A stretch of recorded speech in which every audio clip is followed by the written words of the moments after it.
starts in 10, 9, 8, 7, 6, 5, 4, 3, 2, 1, go. What's going on, Mob family? What's going on? Welcome to another Mob brainstorming session. It's the top of the year. Hey man, this the place. This the place to be. It's the best place, the best time to be alive.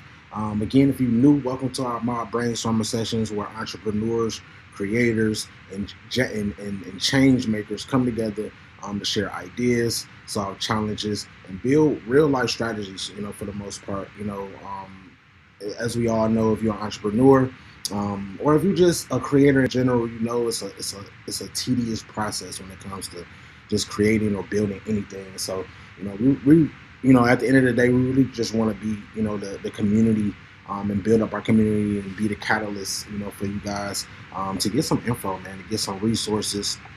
Definitely make sure you guys check out our website. We got a lot of great updates for you guys this year. We went in a deep dive, almost like spring cleaning or winter cleaning, you should say, with our website. So we got a lot of great new things coming up. If you're new to the community, definitely make sure you guys check out some of our content on there. Definitely check out Mob TV. We got a lot of great stories, a lot of great interviews, a lot of great recaps from, just a lot of different things that we've done over the years, that I've done over the years. If you know me personally, I'm a digital media specialist. So we've been shooting and creating with, everybody from, Tyler Perry to Oprah to Irv Gotti, rest in peace, to a little bit of everything, man. So shout out to everybody that's really been rocking with us through over the years. Definitely make sure you guys take advantage of some of our services and some of our resources on our website as well. We got a lot of information for you guys. And this year, man, it's the top of the year. It's the best time to get connected with this, especially, if you're in the midst of growing a business, or just scaling a business. If you need business funding, you need to revamp your business plans. It's definitely about that time. If you know me, I'm crazy about planning. I'm crazy about having all our ducks in a row. So if you're somebody that need help a little bit on just putting your business plans together, and getting ready for this funding, this next wave of grants that's about to be coming out, or if you just need some AI automation, this is just really the time to get equipped.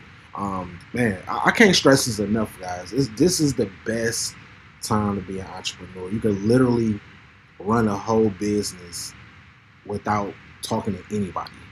We really have. We're now in the times where we literally have robots running our business for us. So hey, it's the best time to create. If you don't have a business already, hey, this is the best time to create one for sure. Definitely, if you already have a business, definitely make sure you guys check out our marketing team. We got a great advertising and marketing team. We have a great social media management team as well. I know a lot of you guys get overwhelmed with just managing all of these websites, man. All of these different social media sites, all these different blogs. You have your website, and you still have to run your business and live your life at the same time. So make sure you guys check out our social media team. We've been taking over, literally taking over people's pages, and just making sure they're clean, up to date. If somebody is going on your website or somebody is going on your social media and they don't know what you do within the first 5 seconds, you have a problem. So definitely make sure you guys get with us and get with our social media team. Also, if you are somebody that need creative services, video, audio production, photography, or if you just need your website designed, or you just need some graphics, or you just need your website redesigned or revamped, definitely get with the Mob, man. We got a lot of great resources. We got a great team. This year, I'm super excited about our modules. As you guys know, we have 12 modules. That's a part of our Mob educational program. When I tell you, after we go through each one of these modules, you just get a step closer, especially if you're just starting out, if you're starting off fresh, if you're just revamping business, you might want to touch up on some of these modules when it comes to introduction to entrepreneurship, market research, idea validation, business planning and strategy, financial literacy and budgeting, marketing and branding, sales and customer service, which is a big one for a lot of you guys, operations and logistics, legal and ethical considerations, funding and investments, which is a big one. I get a lot of, pretty much every day we get somebody that's out there that's just having trouble getting funding. So we have a great funding team. We have some great partners that we've been partnering up with to help you guys. So definitely make sure you guys, again, go on the website, check out our resource center. We got a lot of resources for you guys, from ebooks to direct sites where you guys can actually go and get some funding, or whether it's grants or unconventional funding, or if you just need to get your credit, get your credit report right. You need to build it up or you need to fix it. We have some resources on our website for that as well. If you don't have a business and you just want to be a part of the mob, you love what we're doing, you've been watching us in our community, you can definitely become a friend of the mob. This is one of our newer programs, mainly for our donors. We get a lot of people who actually, they see the vision, they see what we're doing out here, and they just want to help. And they might not have a business, or they might not have any areas where they have any challenges with their businesses, but they just still want to support. So, hey, become a friend of the mob. Hey, we definitely need it every single month. The village is super strong. When I tell you, this last year has definitely shown me how strong our village is, and it's super important for us to continue on, making it stronger every single day. There's nothing that we're gonna get without doing it ourselves, you guys. So it's at the end of the day, we have to make sure that we're being each other's support systems, making sure that we're supporting each other, and making sure that we have all the resources and taking them serious, man. A lot of people, let their business slip. In these last 5 years, I've seen it personally, and we're not doing that, man. We definitely been, keeping the retention up, and making sure that everybody stay on their P's and Q's. Speaking of that, shout out all of our members, mentors, and advisors, man. You've been doing, you guys had a hell of a last year, and man, we already got some big things coming up for you guys this year. Today we got another special guest. As always, we're gonna be getting down to the nitty gritty when it comes to business, economic growth, and just economic, just strength at the end of the day. So we want to make sure that hey, we continue on going. We've been doing our brainstorming sessions for almost 2 years straight. For those that know us, we started off in a warehouse. Now we have people tapping in from all over. Again, man, shout out to everybody that's been supporting us, all of our members, all of our mentors, advisors, and all of our donors, all of our friends of the mob. We nothing without you, I swear. It's a lot of things that we got to get done this year, and that we want to get done this year, as far as, of course, kicking off our mob educational program for entrepreneurs that really need some resources and really need the information, and two, getting our STEAM program off the ground for the youth as well. I'm super excited about that, man, because I think it's so important for us to know not only about STEM but STEAM as well, because we're putting in the art. So we're going to be touching on science, technology, engineering, arts, and mathematics. So I'm super excited, man, to really just get these people, these young folks, give them something to do, give them something to look forward to, and it's gonna be fun. We're gonna have a lot of fun. We're gonna be hosting a few workshops this year. But if you want to actually participate online, we will have that option as well. We may have some people. I know I've already been in talks with a few people that want to get their kids involved, and they may be in another state or in another country. So we will have an online program as well, an online STEAM program for you guys. So we don't want to leave nobody out, man. We don't want to leave nobody out. So if you tapping in with us, live, make sure you guys follow, subscribe, and share. Make sure you guys share all of our social media channels, all we do is drop gems, man. If you've been on our social medias, you all you need to do is be on there for about 5 minutes. You're gonna learn something new. So that's our goal. To continue on educating, continue on pulling more resources in our community, and continue on linking up with like-minded individuals like you guys that's been rocking with us, since day one. So um, real quick, if you are live with us, I wanna know something real quick. We're gonna touch on module 9 instantly. We're gonna talk about finances a little bit. If somebody gave you 50,000 to scale your business right now, what's the first thing you're gonna do with it, man? Blow the live, blow the chat up real quick. If you are on YouTube, we will be able to put some of your answers on the screen. I want to see what you guys think. That's today's icebreaker question to get your brains thinking, to get you going. If you have a business, you should already know this answer right off bat, because hey, this is part of your business plan. You have to know how much you have to know how much you need in order to get what you need. So at the end of the day, we want to make sure that we continue on blessing you guys, continue on blessing our community, and making sure that we just having fun with it at the same time. So we love going live with you guys. We're going to be actually going live a lot more this year.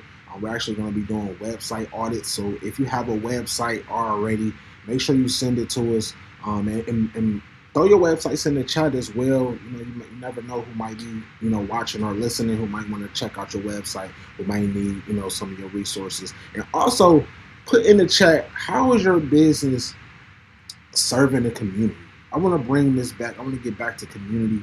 Not that we went too far from it, but it's a lot going on in this world right now, and we need a village, man. We need our community. We need each other. So I want to make sure that if you have a business, I want to make sure you guys thinking about the community, not just thinking about getting paid. We all want to be rich. We all got bills to pay, but I want you to actually think about how are you going to service the community. How are your business servicing the community? So let's do it, man. Let's do it. Let's do it.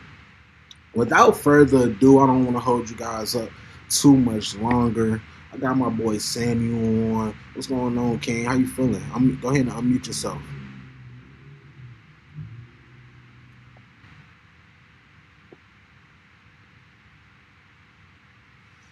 And if you guys are live with us, make sure you guys blow up that chat with your icebreaker questions. What's going on, Samuel? What's going I'm on? doing good. I'm doing good, brother. Man, I appreciate you for hopping on. Hey, man, it's been a journey with us, man, and just it's always exciting to connect with like-minded individuals. But for the people that don't know, let the people know who you are and what it is that you do. My name is Samuel. I was born here, but my parents are from Ethiopia, Eritrea. Eritrea, that's where Nipsey Hussle's father's from. And I wrote this book called The Kush Nation. And the book is pretty much about, I don't want to spoil it, but it's pretty much about a brother who loses his family business after integration in the last 100 years, about what's been going on in the black community and how I think it should have went instead of how it did go. And my plan is to sell these books, sell enough books to start boxing events, because I'm right here in Indianapolis.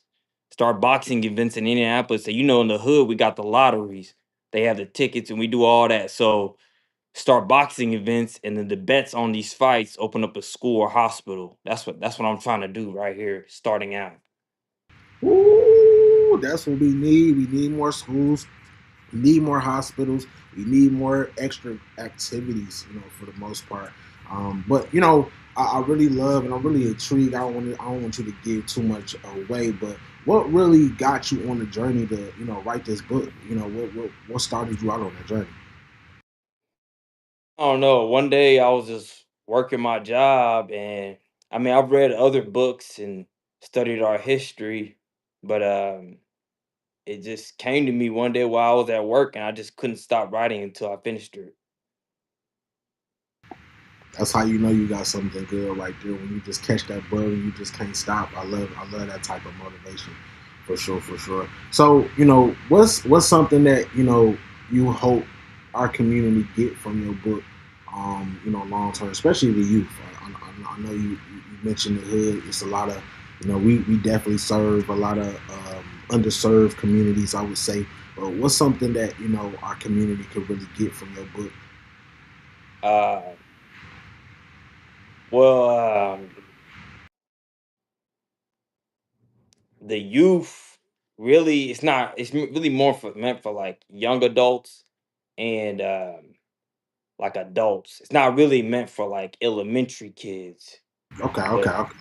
yeah, so I mean, what the youth can get from my book, it explains like how we got from where we were to where we are.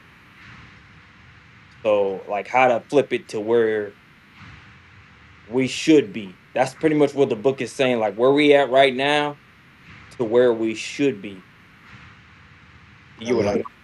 I love that. I love that. I think it's super important for us to know where we come from, so we can really get to the point where we don't make the same mistakes again. So I think it's super important for us to really dive deep into our history, no matter where you're from. Even if you're not from the United States or from the hood or wherever the case may be. I think it's super important for you to know your history. And ours is very rich. It's a lot of things. I've been blessed enough to be running to run around Atlanta for these last maybe 7 years, and man, there's so much history that I learned just in this city alone. And man, we got to keep on pushing. We got to keep on pushing. And so, real quick, man, as an entrepreneur, as an author, what excites you the most about being an entrepreneur? What excites you the most about putting out your own art? Um, what excites me the most is the reactions of people when they read it. The reactions, because like explains that we come from greatness, that we are the tread centers. So really, I'm speaking like the book is really like for the black community, but what happens in the book is beneficial for all races because we Right, are the right. tread centers. Yeah, So yeah, like when people read the book, they're like are seeing like okay, because a lot of people don't know what to do. We don't know what the next move is. Like a lot of youth and like guys in the streets, they don't know what the next move is. So when they read the book, it's a solution to what the next move could be instead of what we're doing right now. I love that. I think we need more solutions. For the most part. I think a lot of people. I think we got so stuck in capitalizing off of the BS and everything that goes on in our communities. It's really not a lot of people out here really kind of pushing the other narrative, and motivating people and educating people. All it takes is a little education. That's one of the three things that I like to call it the big three. If you guys been listening to me talk, I talk about the big three all the time, and that's most people lack capital, information, and a village. So I think it's super important. I'm really intrigued about this school, man. What type of curriculums are you going to be pushing in your school, and I've what? been seeing a lot of schools. That's why I was thinking more of a hospital. But I'm gonna tell your audience here, like taking it a step further, because really, you can put all the money put on those bets and those fights in a bank, and a bank can loan out 10 times as much as it has in deposits. So all those deposits, you can open up a school or a hospital, and then you can create loans to buy all the real estate in the hood that's been stolen from us, gentrification, and then Mhm. also buy like cargo planes and cargo ship to do international trade. Like, and then you could take it a step further because they're offering citizenship for Black Americans in Ghana. And when you look up in Ghana how much land is in Ghana, if there's 500 people in every family in Ghana, you can give every person in Ghana over 600 acres of land. Now you know about futures trading on Wall Street. So the futures trading 500, 600 acres. If you just take 500 of those acres, you can grow about 20 million pounds of food, and you could put them on the boats that I mean, that's all you got to do, and then all the stuff that black people sell over here, T-shirts, all that stuff, you can send it over to Ghana and just trade it for corn or cotton or whatever they going over there, and bring it over here and pop it off. You can take it another step further, but I'm gonna have to do that more with people who are who want to take this next step further instead of where we. You know what I mean? Like, there's levels to this. There's definitely levels to it, man, and everybody can't come. And it's, Yeah. it's not about necessarily a skin color, because everybody ain't kinfolk, for the most part. So I definitely understand you on that one, and I'm definitely excited about it.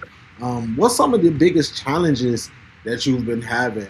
You got a big, you got some big dreams. I need to find a good marketing person to pop my book off because it's a everybody that reads it loves it. I just needed to go viral. I needed to I just needed to be able to reach millions of people. You see what I'm saying? Like, I need to find a good marketer. That's my number one problem right now. You may have found us. We got a great marketing team, great social media team. We're gonna definitely have to sit down and brainstorm, put together some plans. How long have you been working on this book? I mean, I wrote this book in 2020.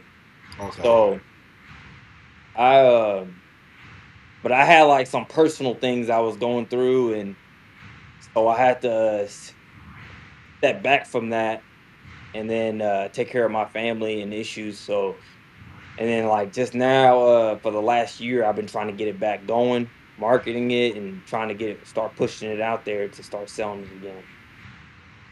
No, most definitely. Definitely don't give up, man. You sitting on some gold for sure. What's an idea? What's another idea that you've been sitting on but really haven't launched it yet? And what's holding you back from starting? Um, I mean, there's some other ideas, but there might be some capital problems.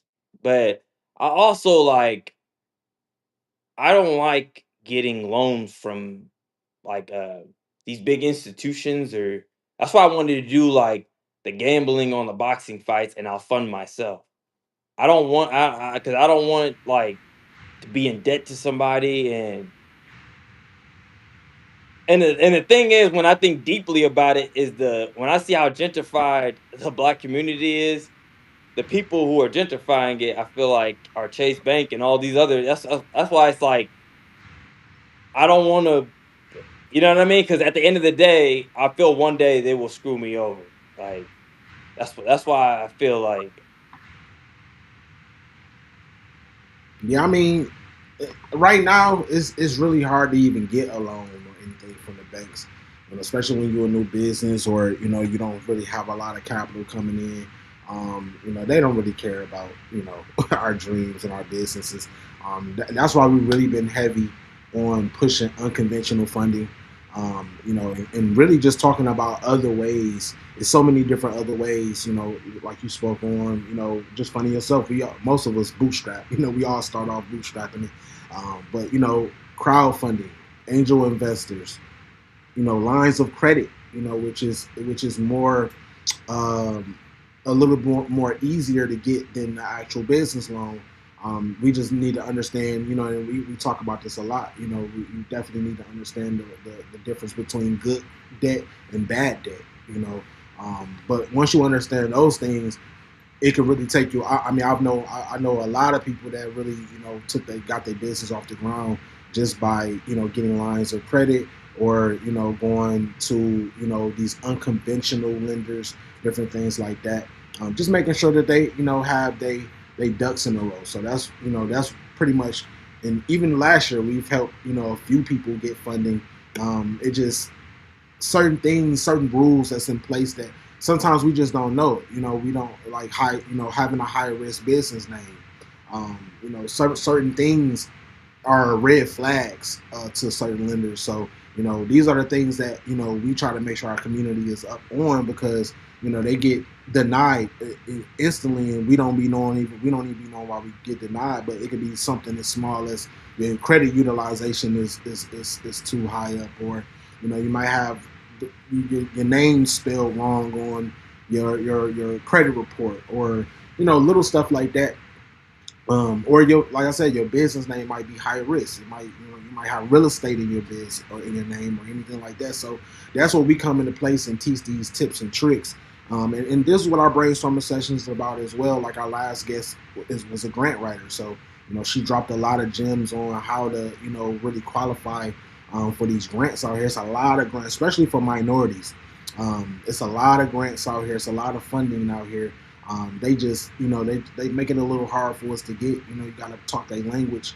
And like we said in our business credit and scary ebook, you can't come to the bank in pajamas. You have to dress your business up.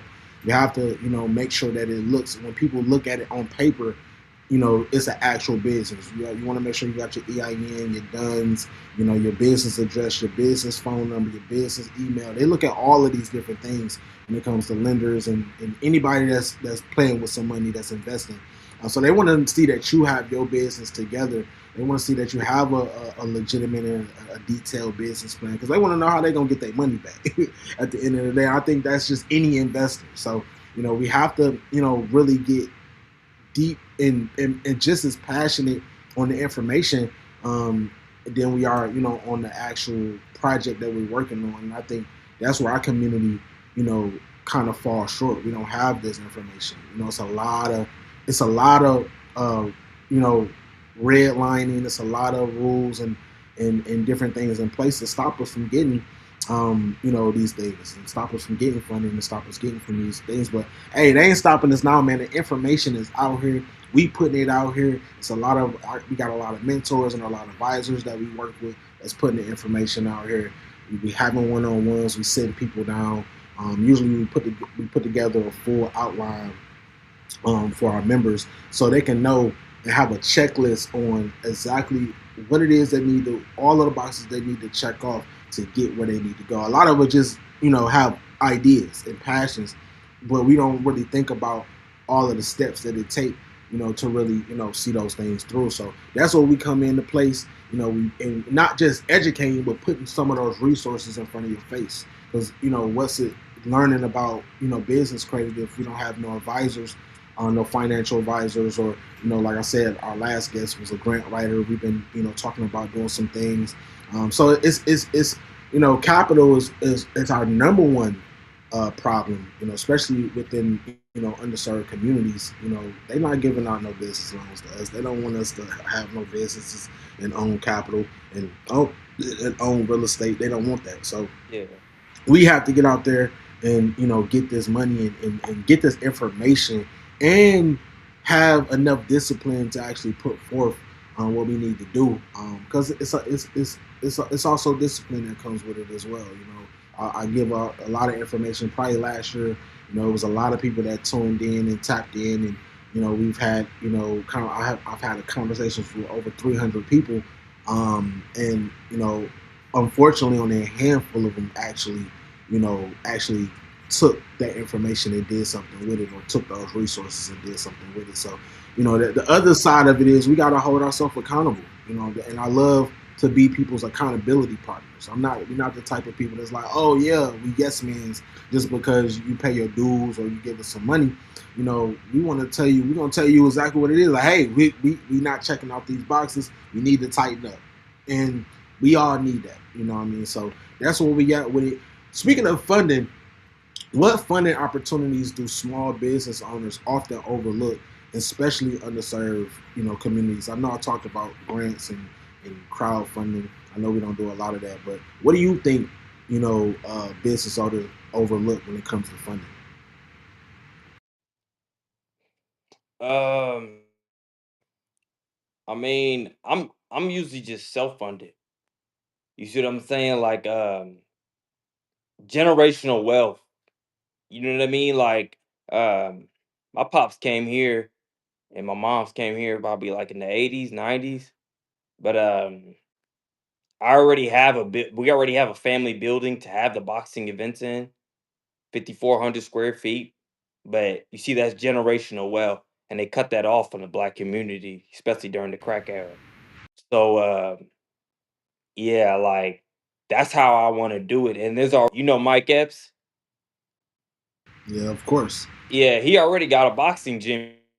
I'm gonna go up there and talk to them. And he started that with the heavyweight champion that was from here. So yeah, like He owned the whole block out there.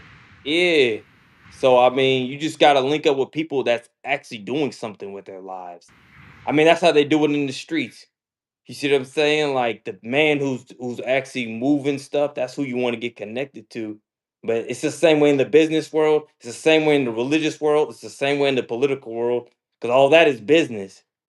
The business of religion, the business of politics, all of it's business. So yeah, you just the problem with us is like Atlanta got more black millionaires than anybody anywhere else, but like the way they are. I mean, if it was up to me, because I come from Africa, and sometimes you don't even eat twice a day. So like really, like if you're black and riding around with a Lambo, you ain't got time for that. You ain't got time. You ain't got time for. I mean, they do it in Africa too. You got millionaires and billionaires riding around in Lambos, and you be like, and then there's people right there. Like, I mean, the road ain't even paved, and you riding around with a Lamb.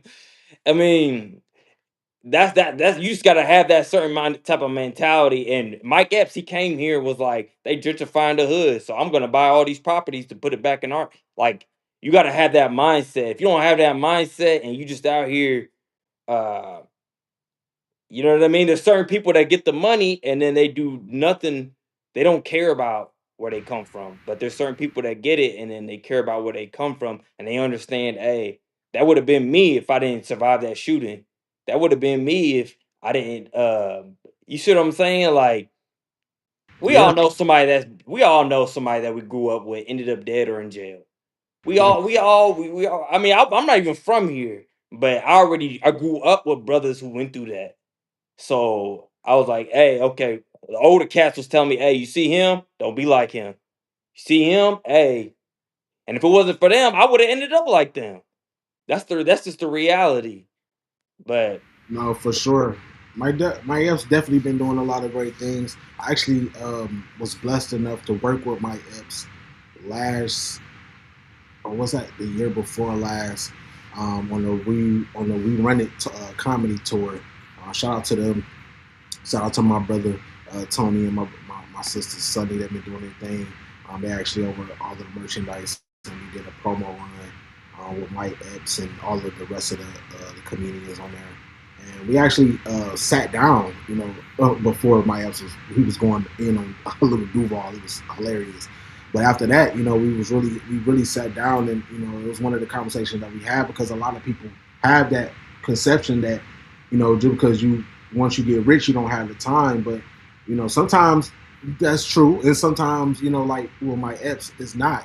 This dude is a real down to earth dude. And there was a lot of heavy hitters at this table talking about how can we own our own something, whatever it is, a movie, a TV show, whatever, instead of just waiting on somebody else to hire us. And shout out to DC Young Fly. He was at the table as well. He actually popped off the conversation because he was in the midst of producing his own either TV show or movie. But he was just making the point that all of the talent around it was Mike Epps, Lil Duval, DC Young Fly, Mojo Brooks. It was a lot of heavy hitters in the building, and just those people alone could have made something happen.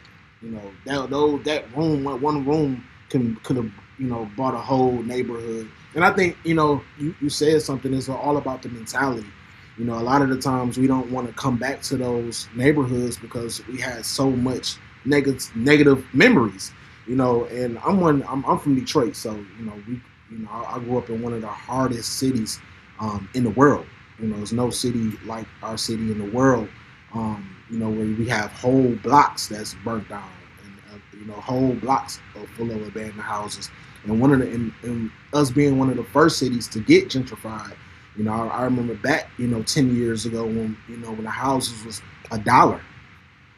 and nobody was snatching them up because, of course, you had to fix them up. They was abandoned houses, but we didn't. No one really had the money to fix them up. And then, in our community, we got to care about it ourselves. We can't get mad at them because they gentrifying our hoods and our neighborhoods, and we've been there for generations and we didn't buy nothing. So, I like to be the devil's advocate. I'm on both sides of it because on the one side, I'm seeing a city like mine who made history by being the first city to the whole city to file to go bankrupt. The whole city went bankrupt. So to see that and to see now our city flourishing, seeing our downtown being rebuilt, seeing our school system being replenished, seeing, not seeing there, somebody, you can't go to the gas station without seeing somebody selling a bag of weed. Like, it's so good to not see those things and to see the great things that's happening in cities like Detroit, in cities like Atlanta, that is just getting gentrified by outsiders. But at the same time, we got to look at ourselves. We've been there this whole time, and we ain't did nothing with it. What we gonna do? What can we do but get on our business? We have to master something. We have to master our own business. We have to get the information out here. We can't keep waiting on them to save us, and then when they don't, we mad because they coming in and they buying up everything. And it's us too. We it's not, we're not exempt. And I think, the more we get away from the colors, whether it's black or white or whether it's blue or red, I think we just need to get away from these entrapments, and wake up and see what's really going on, man. There's people all over the world that's going up right now. China almost went, you know, everybody almost starved in China, and they became one of the most powerful countries in the world within 40 to 50 years. Mhm. So, it's nothing that we can't do. We just have to, again, what you spoke on earlier, is the mentality, and we speak on that in one of our modules. Actually, in, I believe, module 10, where we speak on entrepreneurship. Um, matter of fact, let me actually, because I got to get that right, because mentality is one of our biggest ones. So yeah, we speak on mentality. There you go. Module 11, entrepreneurship mindset and leadership, right? Because at the end of the day, if we don't have the mindset to lead ourselves, what do you think they're gonna do to us? They're gonna run us over. They're gonna push us to the side. They're gonna push us outside of our cities. So it's important for us to know these things. Fortunately, I have fun as well. I have fun educating people and putting people up on game, but it's survival. What we're doing right now is survival. Put somebody, even if we touch just one person, I did my job. If I taught one person one thing, this is, we good. So, it's really a lot that we have to tighten up on. And, especially with the small business owners, because we're the backbone of the communities, the business owners. We're the ones who create the jobs. So if we don't know the basic business studies and how to scale and stay relevant, then how are we going to create jobs? How are we going to create, like you said, generational wealth when we don't even know the difference between good debt and bad debt? So that's what we doing, man. We getting it together. The generation after us, man, is going, and the generation now, man, is doing some great things. You talking about some great things, doing some great things, King. I appreciate you, definitely. I really want to talk on tech and automation, because we're in a time right now where robots is literally walking and flying around. Um, what simple automation or tool has saved you the most time and helped you scale? Um, Definitely Instagram. Um, they just click on my link and buy my book. But when I was first starting out, I was going gas station to gas station selling them. Like that was my, like, in 2020. Yeah, I was just hey, read my book. If you like it, cash at me. That's how I was doing it, and that's how people was buying, and they just kept telling me keep going, keep going, keep going. And then eventually, people was just like, "Hey, you need to just put that on social media, because you know what I mean. Instead of you riding around wasting gas, and I mean, I was going everywhere, barbershops, hair salons, trying to just sell this book, and then because in the book it also teaches how to get the community organized.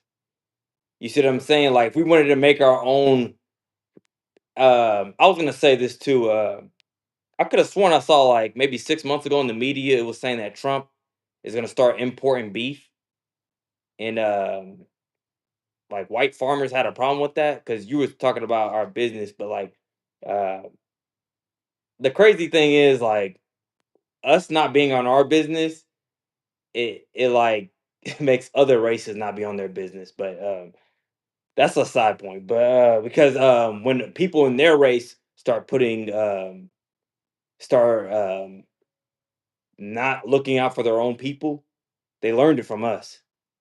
They learned it wasn't the other way. We think it was the other way around, but they learned it from us, putting other things before our own people, and they started doing. Trump started importing beef instead of using the beef that was already here, and the white farmers were mad about that. But I was like, where did he learn it from? But anyways, in my book, I talk about if we wanted our own black versions of the Fortune 500, if we put enough money together, all these HBCUs, they got scientists, they got engineers. They could literally do the research on how to make TVs, cars, all this stuff. And I actually, when I wrote my book, I actually started a newspaper, but it was too raw. It was too raw because it tells you literally plan by plan how to get from where we are to where we need to be. Like in my book, I talk about how, I mean, in my newspaper, I was talking about how if there's 1,000 pieces to a car, and if 1,000 black people get together, all we gotta do is study each piece, learn how it's made, and bring it together and start making our own cars. Like, it was real raw, and it was too raw because I mean, like I we said, it's the mentality. When you speak it to an average black person, a lot of them want it handed to them. Even if you got reparations, you wouldn't even know what to do with it. You see what I'm saying? You just want the money, but you wouldn't even know. But if your ancestors got the reparations, they would know exactly what to do with it. But you want something that you're not even prepared for. Like the mentality, like they want you to just give you the Porsche. They don't want to earn the Porsche. Like you don't know what I had to do, all the hustling I had to do by myself before I got the Porsche. You think I just showed up with the Porsche? So yeah, that's their mentality. Like if you tell 100 black people just go in the neighborhood right here, I go in my neighborhood and tell them, hey, we're gonna start having meetings every Sunday at 3 p.m. I'll probably get 2 people to show up. I mean, that's how sad it is, but You gotta yeah, it's throw the just gotta throw the shots in there or something. You know, have some barbecue. We gotta know how to do it. We have to know how to, cause I mean, this is what we do, bro. This is what we do. I get the people. We get the people together, but you have to. I mean, I know how my people program. I know what's going on. So when you pull up to one of our community meetings, it's probably gonna be some shots. It's probably gonna be some good food there. You know, but guess what? We getting down to business. Everybody that know me, they know, back even when we had an art gallery called the DeLo Loft in East Point, Georgia. Shout out to my DeLo people, man. We had a great run, and we had so many undercover meetings, and that's another thing. We have to stop, televising everything. We don't have to televise everything.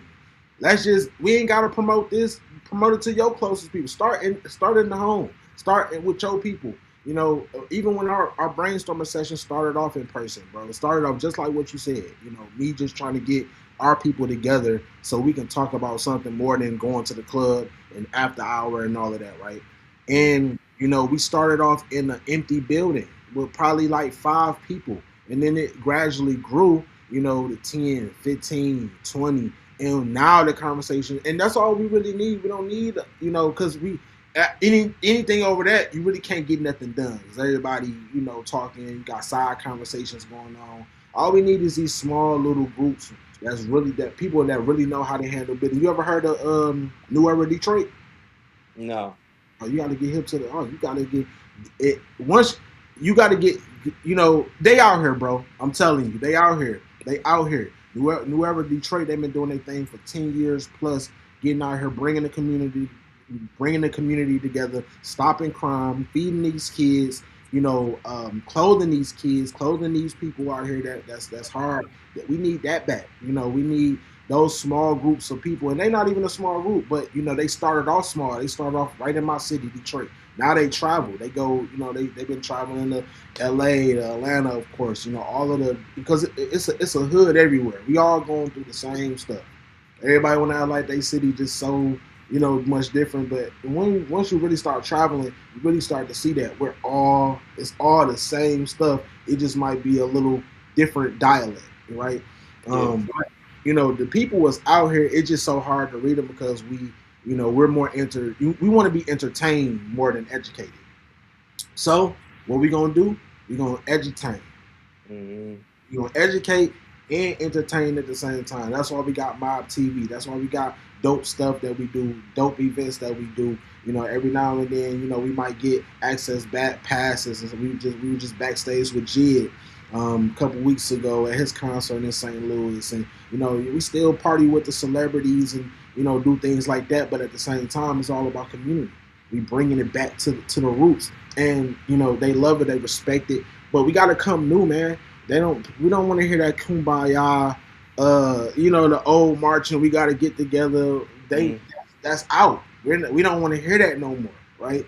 Because it is people out here that's doing good, and they don't know nothing about that side of it.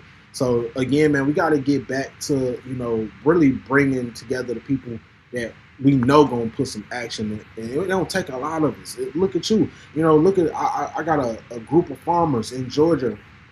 And I'm actually one of the directors of Noble Shanghai Farms. Shout out to them, where we're going to different communities and we're building farms so it won't be no excuse on having a food desert. It's mostly food deserts in these hoods.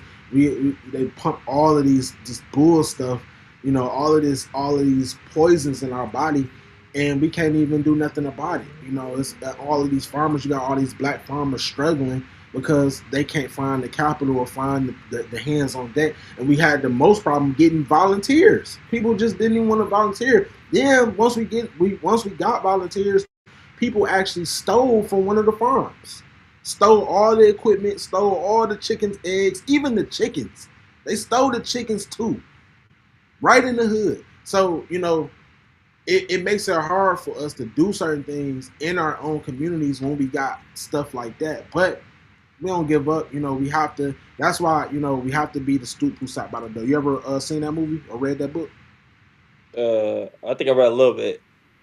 So you would know if you read this book for sure. And this is something that you would not be able to stop. I think as an author, and I'm gonna give you this challenge. I'm gonna say, it ain't even a challenge. This is a good movie. It's a good book. You can actually go see the movie for free on YouTube for free. The Stoop Who Sat by the Door. If you don't take anything from this conversation, take that, because this is exactly what you're trying to do. And it's right down that path, and it might snap a few ideas into place, but I think every black man and black woman, and just, it don't got nothing to do with skin color, but if every black man and black woman must see or read this book. They must see the movie or they must read the book. That's just guaranteed. It goes right up there with Malcolm X, the biography of Malcolm X. It's something you have to consume multiple times. You might go back and watch it multiple times. I probably watched it about 10 times so far now. It's an older book. It's an older movie.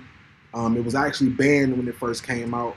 I don't want to tell you no more. Just go watch it, consume it, King. And I think you the type of person that will actually enjoy that information and do something with it.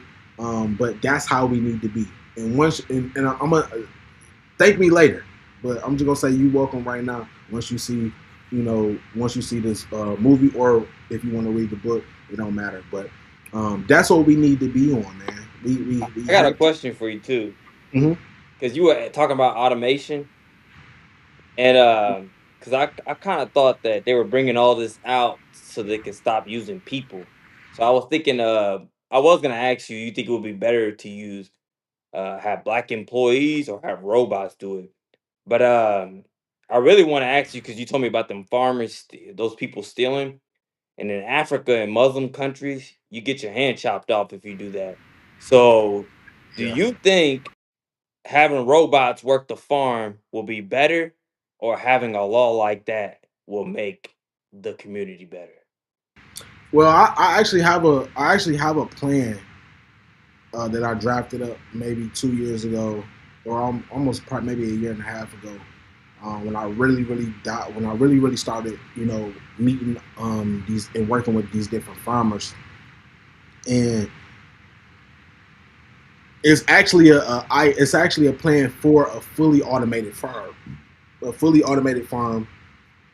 I think having me as a programmer and as a site developer, as a digital media specialist, of course, I think robots is of course more efficient. I mean, since OpenAI came out, our business personally, the productivity has increased tremendously.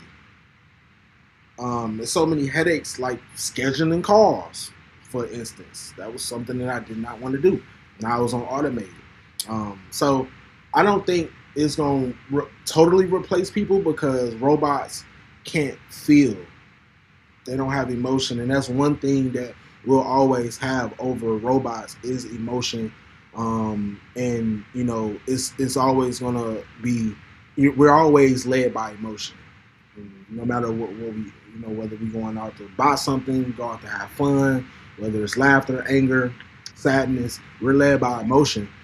So it's still going to be certain things that's going to be lucrative. Even with the programming, that's why we're pushing harder now to get our STEAM program out because we need more kids and more adults as well. That know how to program. That knows uh, the ins and outs when it comes to AI, so we can be able to control it. Because, quite frankly, man, is AI is a blessing, but it's also dangerous because people are so stupid. Mm. People are majority of the people out here ain't that smart. So now you have propaganda. You have AI propaganda that people are viewing as real because they're not smart enough to go out and do their own research, or they too lazy to do their own research. So they just go off of whatever they see, which it can be a good thing and a bad thing. What we're doing is reverse engineering it because I know about marketing and because I went to school for marketing and advertising and digital media, and I know the ins and outs when it comes to programming a human being. We have to reverse engineer it. So since we're being programmed to like all the BS and you know only watch dumb stuff and make ourselves dumber, we're gonna reprogram ourselves to like smart stuff, Mhm, to like education, edutainment, as I should say, right? mhm, So we have to really, even with AI, I'm using it to educate, not you know fool people, right? Even though it's artificial, but the information is real. So when you go on our if you go on our website or you go on our social media, you might see an AI video, but it's going to be some type of information that you're going to be getting from that. So it's pros and cons to everything, because we as human beings are flawed. I think whatever negativity that do come from AI or come from robots is going to come from humans first because we the ones who got to program it. mhm, So if we get ahead of that and first create our own generation of programmers and AI techs and AI consultants, some of these things are not even a job right now, but they will be in the future.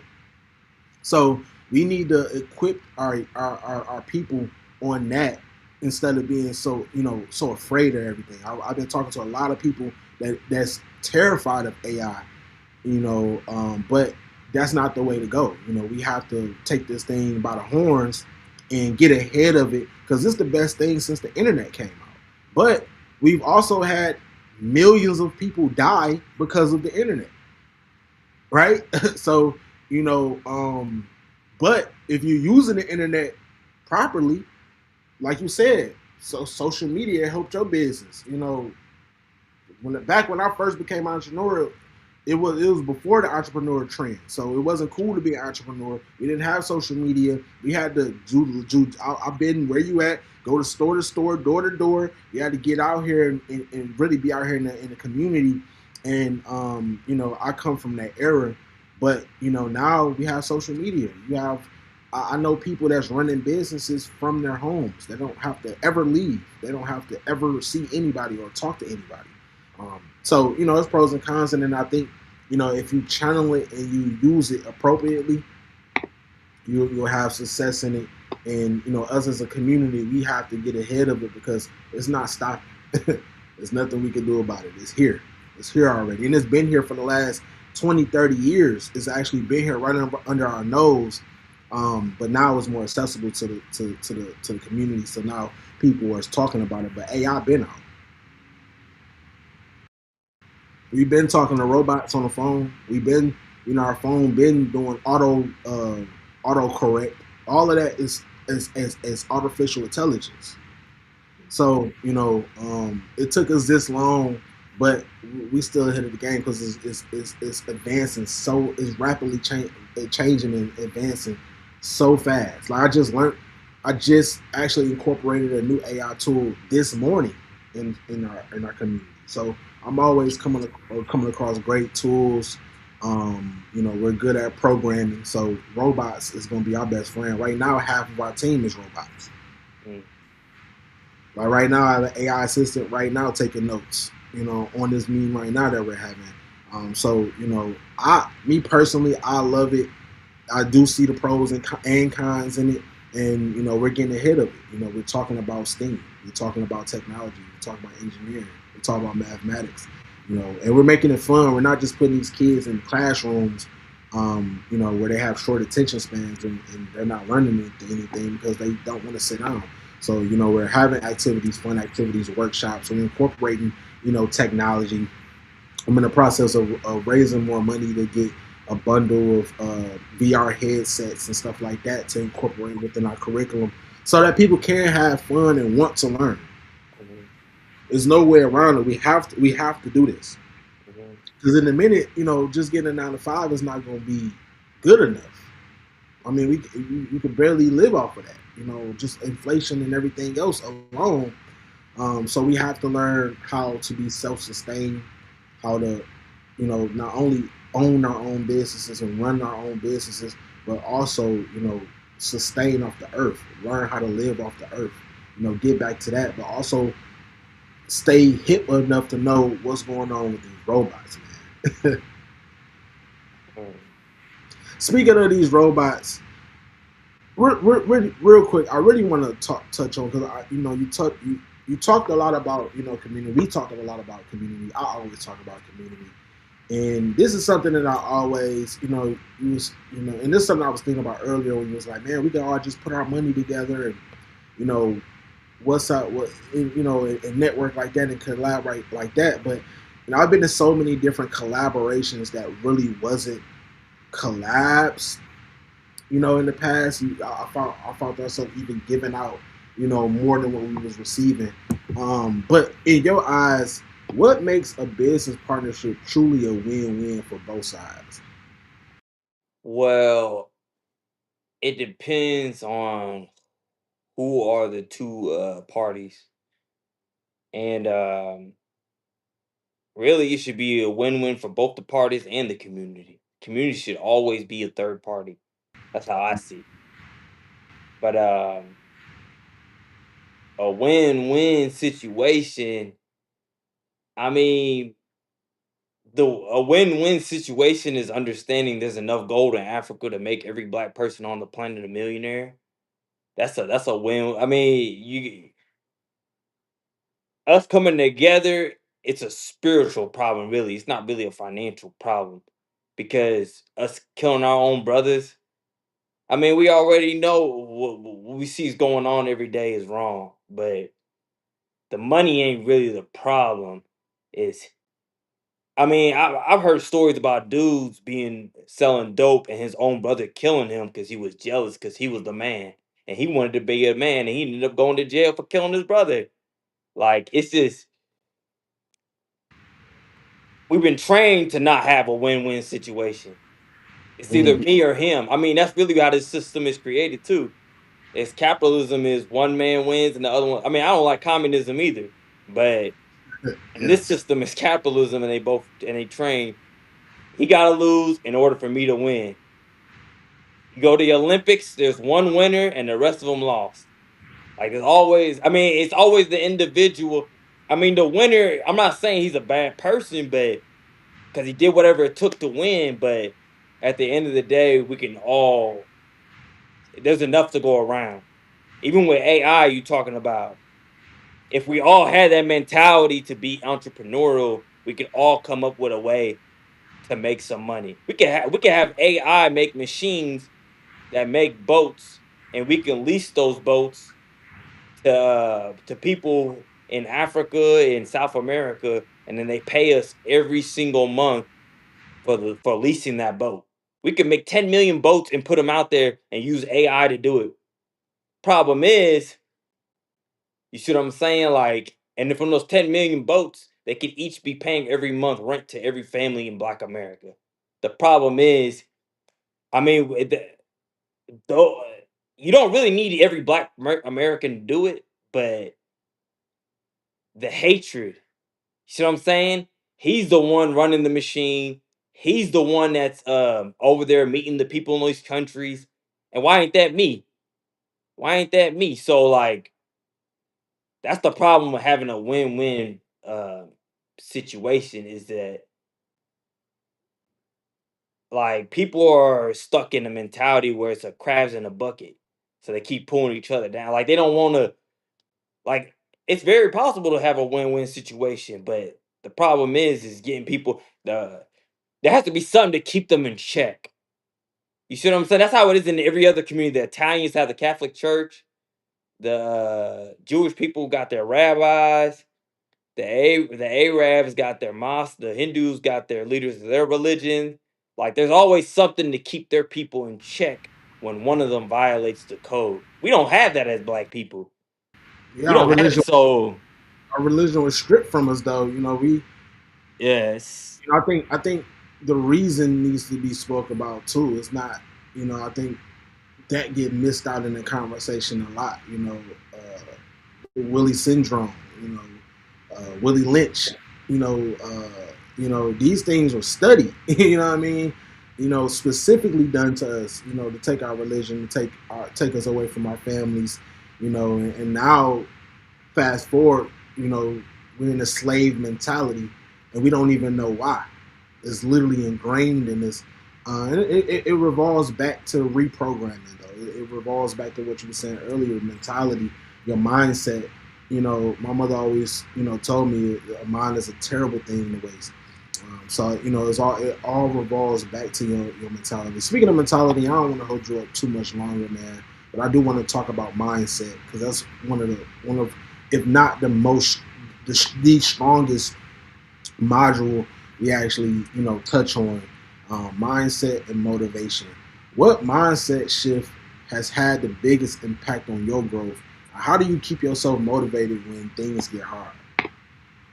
Well, when I first wrote the book, uh, right after I wrote it, actually, right when I got done writing it, you remember the 2020 election? It took like a month. They're trying to decide who's going to be president, Biden or Trump. And right when the election started, a war actually started in my country. So, like, they were using starvation as a weapon. So when I Right. see like little boys who look just like me over there starving to death, and I'm eating 3 meals a day, like you have to have that something that constantly reminds you that today could be your last day, And how would you want it to be? How would you want to go out if this was your last day? Nope, tomorrow ain't promised to no man. Like you gotta have that constant thought in the back of your head. Hey, you know what? I gotta get on my serious business. See, my whole family could have been had. I mean, it could have been wiped out. My whole family during this war. So, um, and then you got to understand, my mom's family was fighting my dad's family in the war. So they're killing each other over there. You see what I'm saying? So it's like it's and then that's why I was also trying to sell the books to help solve the problem over there. And it was spilling over here. These people were beefing with each other in the communities over here, and I'm being half from this and half from that. And then I gotta sit here and be the peace between these two. Like when you constantly have to deal with that growing up too, like this side hates this side of your family just because they were born on the other side of the border created by Europeans during colonization. Like it's crunch time. It's always been crunch time to me in my mind. Like I can't, but especially when you come from Africa. Like you can't be over here just playing around. Like I understand right now there's a big anti-immigrant movement in America. Like a lot of us don't even. I mean, I can't speak for other immigrants, but I really don't want any of my family over here. You see what I'm saying? Because the more we're over here, I can barely speak my people's language.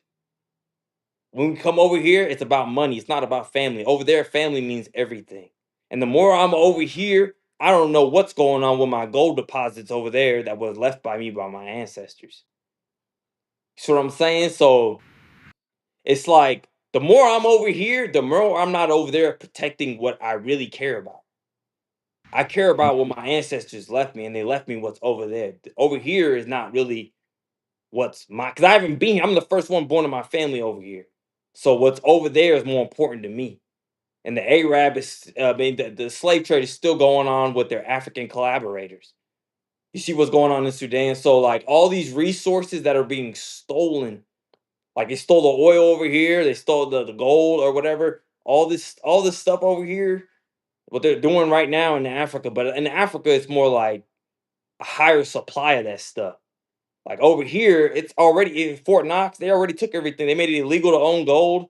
So, like over here, all the oil's already owned by one company, pretty much. Like over there, it's more like a freelancer thing. You see it in the ground. If you see it first, it's yours. Especially if you're from over there. But like foreigners will come over there with a bag of rice and trade people that for a bag of diamonds.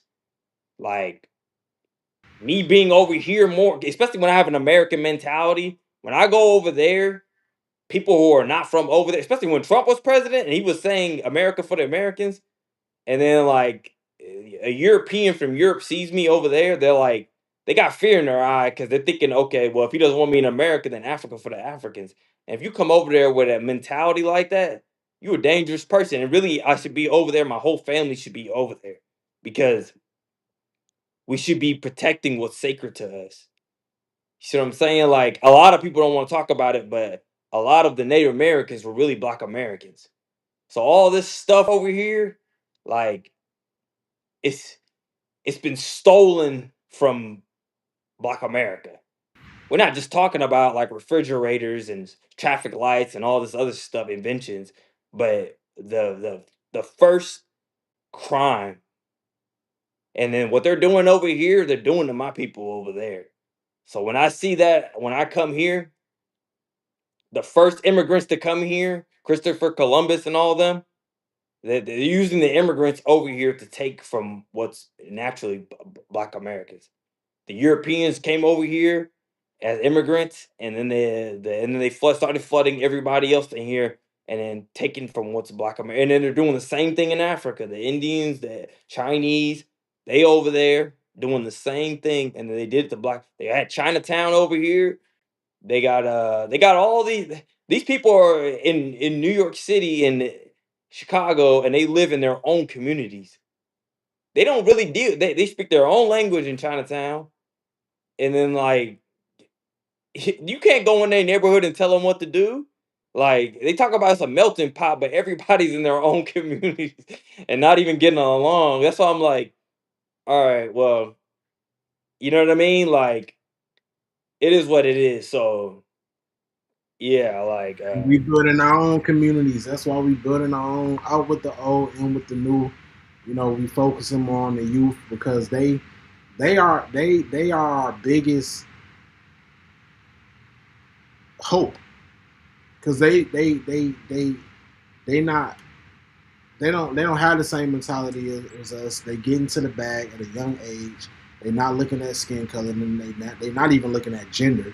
I don't know if that's a good thing or a bad thing, but hey, you know it is what it is. You know, and I admire them. You know, I admire them for not being like us, for being more open minded, innovating more. I think we need all hands on deck. You know, I don't think I think we're way past a color problem now. I think we're way past a invisible line.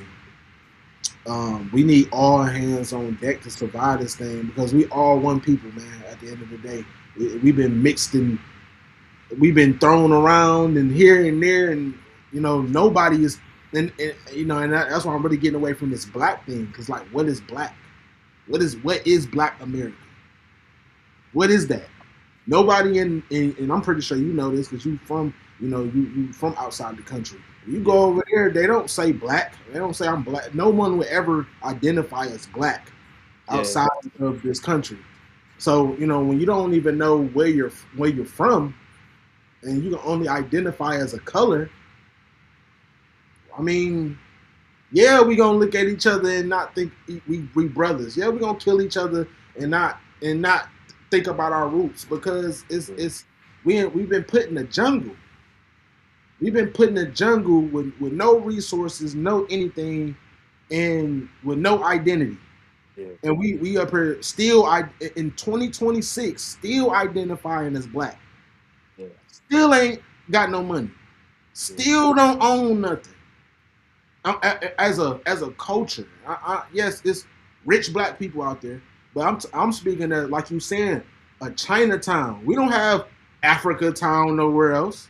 yeah, We don't have, and you know I'm not too big. You know we don't have Jamaican Town. You know what I mean? Like we have these communities. You might go to New York and go to Brooklyn and run into a bunch of Jamaicans, but yeah, it's not Jamaican Rand. yeah, You get what I'm saying? So yeah. you know, it goes back to the mentality thing. We have to get out the mentality. We have to get all the way out of. Well, I'm gonna say it again. We got to get away from the black and white stuff because that's how they keep us entrapped. The That's how thing they. about the black and white thing Mhm. is that Ethiopia and Greece, because Greece civilized Europe, and when you go to Mhm. Greece and Ethiopia in 2 days, that's our Christmas. Okay, they got the same church as us because we civilized them and then they civilized Europe. So as long as you don't mess with me, I'm cool with you. As long as you keep up as long as you keep the ways my ancestors put it down, they didn't teach you math and science to enslave my people. As long as you keep it the way we gave it to you, then I'm cool with you. But if you gonna come hurt my people and gentrify me and stuff like that's what I got a problem with. I ain't got a problem with any other race. We Yeah, didn't our ancestors didn't put all this stuff down around the world for no reason. So it's when you got a problem with me. That's my problem. you hit it right on the head earlier though, bro. We in a spiritual warfare right now. Yeah. That's what that's what it boils down to. Period. We in a spiritual warfare. It's evil against good, and you know, unfortunately, it's a lot more evil out there. You know, it's a lot more evil out there. But hey, I'm like the movie 300, man. We gonna take 300 of. I'd rather take 300 of our soldiers and run through 1,000 of them but just because of the strategy and how we moving, like I said, we reverse engineering, we reverse programming, we keeping it fun, you know, and we keeping it respectful. We had a respectful conversation today. We ain't gotta raise our voices and call each other out our names to get a point across. You know, we might not even agree, with each other all the way about every single thing, but we have to learn how to communicate, and we have to learn how to cope. We got a lot of it's a lot of trauma out here. You got a lot of people, especially the older generation. They coming from a trauma bound generation where you didn't speak what goes on in your household, and that caused a lot of trauma. So our people was getting over not only you know with the slave, the slave mentality situation. We getting over trauma. We getting over PTSD. You know what I mean? We getting over all of these different things, and it just now became cool to go to therapy, which I love the fact that we're just now going to therapy, but this just now started happening. Like my mother, her generation, they don't know how to cope with their trauma. They don't know how to cope with what's going on around them, so they get stuck in the rat race. They get stuck just going to work, trying to survive. Yeah. We getting out of that, bro. That's why I say this is the best time to be alive. This is the best time to be an entrepreneur. This is the best time to just be human. Even if you're not an entrepreneur now, you can be an entrepreneur tomorrow. It never been like that in life. You have to go through hell and hot water to start businesses back in the day. So we're in the best, position to really take over. We just got to do what we need to do with it, man. I don't want to hold you up too much longer. Real quick, man, give the people some good advice to leave with, and let them know where they can find you, and then shout out the mob real quick. You can find me on Instagram, Serious like the Star King 93. You can also buy my book on there. Or you can just shoot me an email at serious like the star .kush93@gmail.com. And what I would say is believe in yourself, have self-determination and self-reliance. Those are the two keys that every human being should have. I love it. I love it. Real quick, shout out the mob real quick. I'll shout out to the mob. One more time for the clip. Shout out to the mob. Let's go. Let's go. Let's go. I appreciate you, King, for sure. Man, we had a great brainstorming session. This is what it's all about, man. Getting down to the nitty gritty, getting down to the truth, and putting information out there, man. And, it's not about, just making money. This is economic growth at its finest, and I appreciate you guys for tapping in, whether you tapped in live or whether you catching a recap, man. I appreciate every single one of you guys that's been supporting the movement, supporting the mob movement. We have some great programs coming up for you guys, man. And again, man, make sure you guys like, subscribe, and share the content. Hey, until next time. Real quick, I want to give you guys, because I know I haven't given you guys any homework or anything to do. We ain't doing the New Year's resolutions, man. We already in 2026. What I want you to do is go home and figure out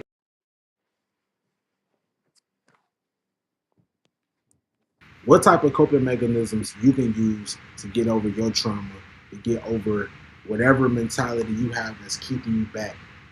I want you to highlight 5 things that's keeping you back.